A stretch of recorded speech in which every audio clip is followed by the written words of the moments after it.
Саламатсыңарбы кыргыз тилин сүйүүчүлөр. Бүгүнкү өтүлүүчү темабыз Хадича менен болгон жолугушуу. Саламатсыңбы Хадича кызым? Саламатчылык. Бүгүн да сени менен сүйлөшкүм келди.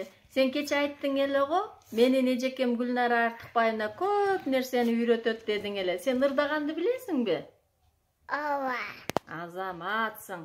Кана эмесе сен Кыргыз Республикасынын мамлекеттик гимнин ырдап берчи. Бөлү асказолор табабар, элибиздин жаны менен барабар. Сансыз кылып ала тосун мекендеп, сактап келди биздин ата бабалар.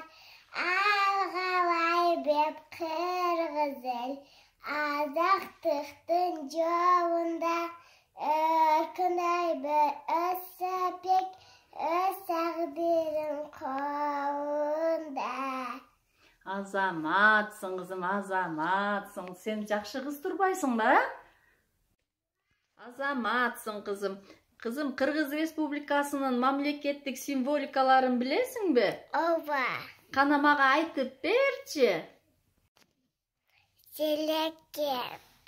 Азаматсың, желек жана герб, Аябай жакшы. Сага эжекең көп нерселерди үйрөтүптүр. Эмки сабакта жолукканга чейин жакшы кал.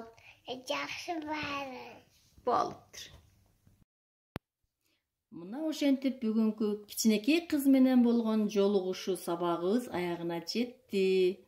Сабагыбыз сиздерге жактыбы? Көңүл бурганыңыздарга чоң рахмат.